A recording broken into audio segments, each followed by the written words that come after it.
আমি আব্বুর ছোট পোলা। বাবার টাকার অভাব নেই। ছোট থেকে ইচ্ছে মতো টাকা খরচ করছি। কখনো বাবা টাকার বিষয়ে কথা বলেনি। ফ্যামিলিতে সবাই আমাকে ছোট সাহেব বলে ডাকে। আমি এবার ইন্টার সেকেন্ড ইয়ারে পড়ছি। এবার আসা যাক গল্পে। শাহাদাত কাকুর দোকানে বসে চা খাচ্ছি। হঠাৎ বাসা থেকে বড় ভাই ফোন দিল। আমি ফোনটা রিসিভ করেই, হ্যালো। শুভ, কোথায় তুই? চার দোকানে চা খাচ্ছি। কেন, কি হয়েছে? তাড়াতাড়ি বাসায় আয়। পারবো না, এখন আমার একটা কাজ আছে। দেখ ভাই, আমার রাগ করিস না, তাড়াতাড়ি বাসায় আয়। আচ্ছা, আসছি বলেই বাইক স্টার্ট দিয়ে তাড়াতাড়ি বাসায় পৌঁছলাম। বাসায় ঢুকেই আমি অবাক, এত মানুষের হইচই কিসের? আর বাড়ি এত সুন্দর করে সাজানো হচ্ছে কেন? আমি কিছুই বুঝতে পারলাম না। সোজা ভাইয়ের রুমে চলে গেলাম। ভাইয়া, কই তুমি?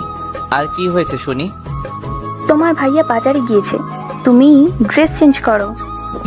কেন, কি হয়েছে যে ড্রেস চেঞ্জ করতে হবে? আজকে তোমার বিয়ে। আমার মাথায় তো আকাশ ভেঙে পড়লো। কি, আমার বিয়ে মানে? আজকে তোমার বিয়ে। আরে মানে কি? ভাইয়া চলে আসলো। এসেই, শুভ চল, গোসল করতে হবে। ভাইয়া আমার বিয়ে, আমাকে আগে বলবে তো? এখন তো বললাম, চল এবার তাড়াতাড়ি, লেট হয়ে যাচ্ছে। না, আমি বিয়ে করব না বলেই সোজা বাইকের কাছে এসে বাইকে উঠে যখনই বাইকে স্টার্ট দিব তখন দেখি বাইকে চাবি নেই। ভাইয়া, চাবি দাও। চাবি তো আমার কাছে না, আব্বুর কাছে, আব্বুর কাছ থেকে নিয়ে আয়। আমি আব্বুর কাছে শুনেই ভয় পেয়ে গেলাম। তখনই আব্বু আসলো। কিরে শুভ, তুই এখনো এখানে দাঁড়িয়ে আছিস? তাড়াতাড়ি গোসল করে আয়। যাচ্ছি আব্বু। মনে মনে প্রচুর রাগ হচ্ছে। বলতেই চারদিক থেকে মানুষ এসে আমাকে গোসল করাতে লাগলো। গোসল শেষ করে একটা পাঞ্জাবি দিল আম্মু। কি করব আম্মু এই পাঞ্জাবি দিয়ে? আজকে তোর বিয়ে, তাই পাঞ্জাবি পরবি? আম্মু, আমি বিয়ে করব না। ওগো ছোট সাহেবের বাবা, তোমার ছোট সাহেব কি বলে শোনো? আরে আরে কিছু না, আমি এখনই গুছিয়ে নিচ্ছি। সবকিছু গুছিয়ে নিলাম। সারাদিন বিয়ের অনুষ্ঠান হলো। আমি প্রচুর ক্লান্ত। সন্ধ্যা হয়ে গিয়েছে। আমি সোফায় বসে আছি। হঠাৎ মামাতো বোন, চাচাতো ফুপাতো বোনেরা এসে শুরু করে দিল। ভাইয়া তুই এখনো বাইরে কেন? ভাবি তোর জন্য সেই কখন থেকে ওয়েট করছে, রুমে যা। ওই কার ভাবি? আর কার জন্য? আরে তোর বউ। পাগল নাকি? আমি তো এখনো বিয়েই করিনি। ফাজলামে বাদ দিয়ে তাড়াতাড়ি রুমে যা বলছি।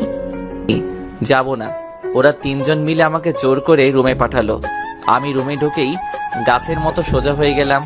হায় আল্লাহ, পরি কোথা থেকে আসলো আমার রুমে? কি অপরূপ সুন্দরী! আমার লাইফে এমন মেয়ে কখনো দেখিনি। আমি কিছু না বলে সোজা খাটের উপর গিয়ে বসলাম। যেই না বসলাম, আমার বউ আমার কলার ধরে কাছে টেনে নিয়ে, ওই এত সময় কোথায় ছিলেন? আমি সেই কখন থেকে ওয়েট করছি। আরে আরে আপু, কলার ছাড়ুন, দম বন্ধ হয়ে যাচ্ছে তো। ওই আপু মানে কি? আমি আপনার বউ। সরি, আমি আপনাকে বউ মানতে পারবো না। আপনি মানলে ভালো, না মানলে গলা টিপে মেরে ফেলবো। না, আরে না না, মানবো। মনে থাকে জানো। আর কালকে থেকে এত রাত করে বাসায় ফেরা চলবে না। আজও, এখন তো 7টা বাজে। তো কি হয়েছে? কালকে থেকে সন্ধ্যার সাথে সাথে বাসায় ফিরতে হবে।